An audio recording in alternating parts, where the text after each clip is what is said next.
Hello everyone, I'm back in the mass to list off my most anticipated movies and TV of 2025. I'll be first going through my top 10 most anticipated films of 2025, and then because there's so much great TV that seems to be coming in the new year, I'll be listing off my 10 most anticipated TV of 2025 afterwards, with a few honorable mentions too. So let's crack off with my most anticipated films. The Legend of Ochi looks fairly interesting from the trailer. Sinners, the director of Black Panther, vampire, street level movie, looks very interesting. Tron Ares, not a fan of the other two Tron films, but hoping it's a better version of those.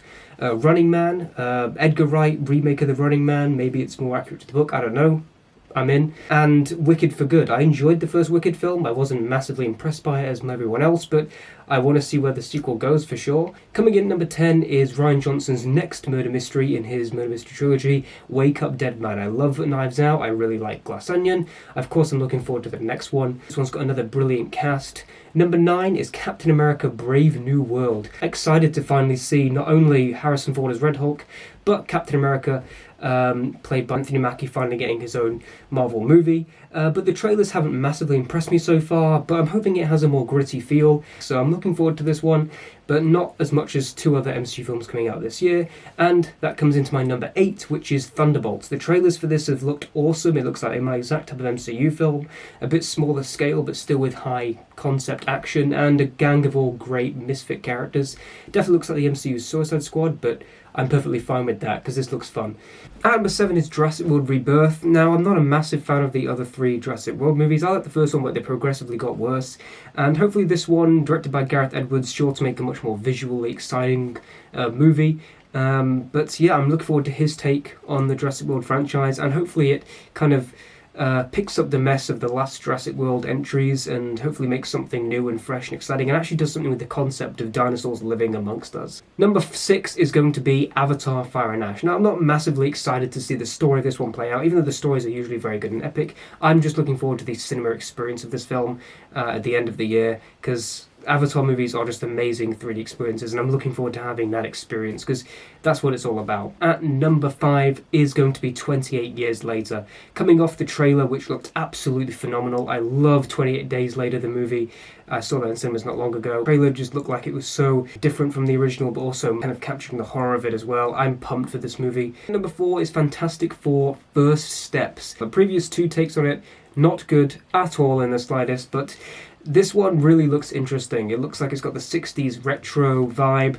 Also, because it's got the director Matt Shankman from WandaVision, looks like he's going to bring some of that style from the sitcom kind of feel from WandaVision to Fantastic Four. Cast, to me, looks perfect. Number 3 is Mickey 17, mainly because this one comes out fairly soon. I'm looking forward to it, but whenever we've seen a big blockbuster space comedy, not necessarily.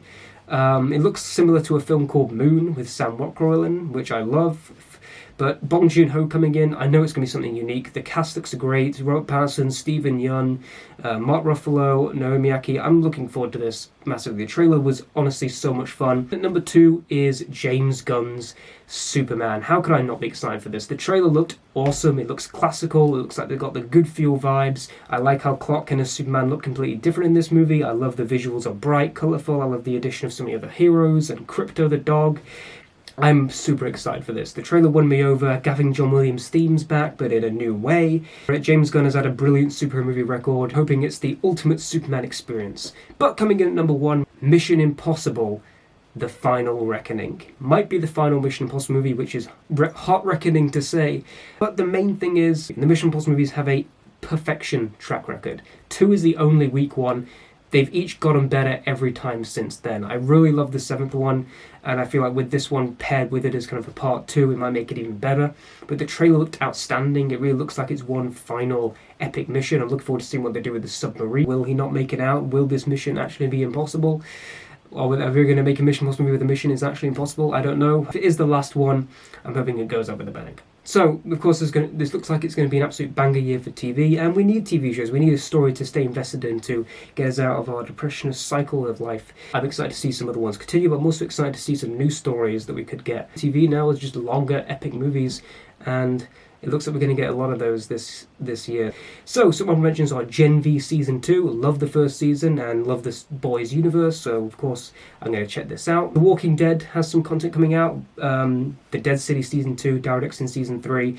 But as I've not even finished Season 11 yet, so I can't get too excited for these yet because I've not even finished the actual main show, but it's Walking Dead, and that's my favourite TV show of all time. Of course, I'm looking forward to those when I ever get around to watching them. Ironheart, new Marvel show, like the character in Wakanda Forever, and Wonder Man. It looks like it's got an interesting concept. And Your Friendly Neighborhood Spider-Man. It doesn't look like it's going to add much to the Spider-Man character at all, but I'm hoping it's good, I'm hoping it's fun. But number 10 is Squid Game Season 3. Now, as of recording this, I have not finished Squid Game Season 2 yet, but I love the show, and knowing that Season 3 is going to be the final season, and we get to watch kind of 2 and 3 very close together, makes me more excited for Season 3 as a whole, but maybe my excitement will go up or down depending on my thoughts on Season 2. Number 9 is Wednesday Season 2. I really enjoyed the first season of Wednesday, and I'm looking forward to seeing how the story progresses and what Jenna Ortega can do to maybe make her character a bit different this time around. I'm not sure if Tim Burton is going back to direct this season as well, but if he is, excitement still up there. Number 8 is Peacemaker Season 2. A lot of Season 2s on this list. But anyway, Peacemaker Season 2,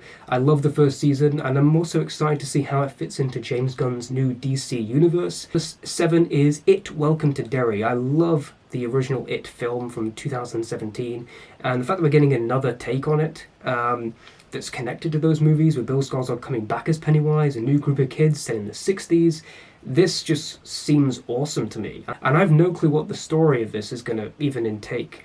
I'm hoping it's something different to the originals, but having just more It content, I'm looking forward to. Number 6 is Alien Earth. The little teaser we got of it looked great, but with Alien Romulus just come out, and now seeing the Xenomorph on Earth, we're getting, Alien fans right here, we're getting some good stuff. And the cinematography actually looks really good. I'm really hoping this nails it. Coming in at number 5 is Blade Runner 2099. Now, Blade Runners are 2 of the most masterpiece-worthy films of all time, and I don't know if 2099 is going to be on the same level, but with TV you can really enrich the world building, and that's something I think Blade Runner needs. The new idea of replicants, maybe even expand the idea of it. Even one of the main actors that's been cast in the show, I knew from a short film that we made not long ago, which is great. I'm hoping it's just as good as the movies, but on a TV format. If not, I'm hoping it's just a great sci-fi show. But I'm just excited for it because of the Blade Runner title. Michelle Yeoh also is the lead character. This, yeah, it seems awesome, but I don't really know what this is going to even feel or look like yet.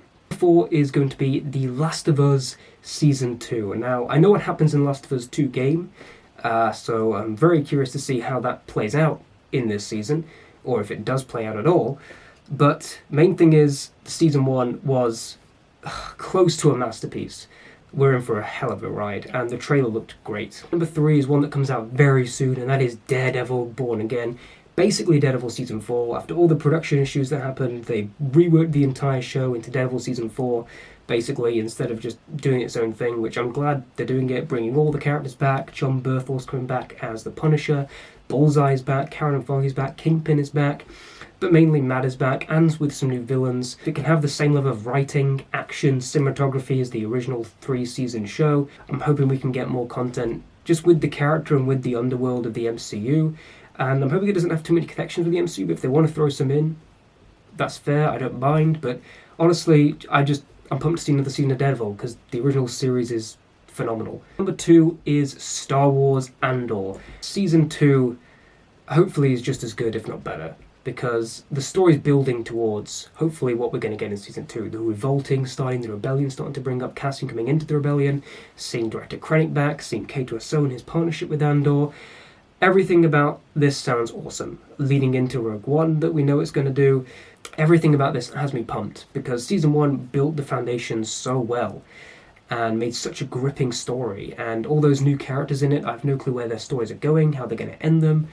You know, Season 2's got a lot of writing on it, and the fact that it is the final season of the show, they're not going to overstay its welcome. They're going to get as much out of this as possible, and I'm hoping it's great, because Season 1 was a masterpiece. And coming in at number 1, this is the most anticipated movie/show, not just of 2025, of all time for me, and that is Stranger Things 5. We don't even have a teaser yet. Still, I'll still be watching this day one, because this, oh my god, not only is Stranger Things one of the most phenomenal TV shows of recent memory, Season 1 is my personal favourite TV season of all time, and Season 4 ended on that whopping cliffhanger that I can't wait to see resolved, but also there's so many character arcs that need to be tied up. The fact that this season not only looks more apocalyptic and action-packed, the episode titles seem very interesting. Everything they revealed behind the scenes looks like they're going back to the roots of Season 1 with the character groupings, the 4 boys back together, the 3 teen love triangles, Steve, Nancy, Jonathan back together, Will being a core narrative focus,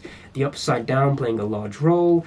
Are we going to fully explore Will's past in the Upside Down, his conflict with Vecna? There's so many story pieces I can't wait to see come together in this final season. So many mysteries I want answered. Hopefully we get movie-length episodes. Yeah, I'm hoping the finale, which is called The Right Side Up, hopefully satisfies and brings everything together, but also surprises and shocks, which is what I really want the show to do this time around. So yeah, the most anticipated TV of 2025. Let me know if I forgot anything, and let me know what you're going to be checking out in 2025. So thanks for watching, and goodbye.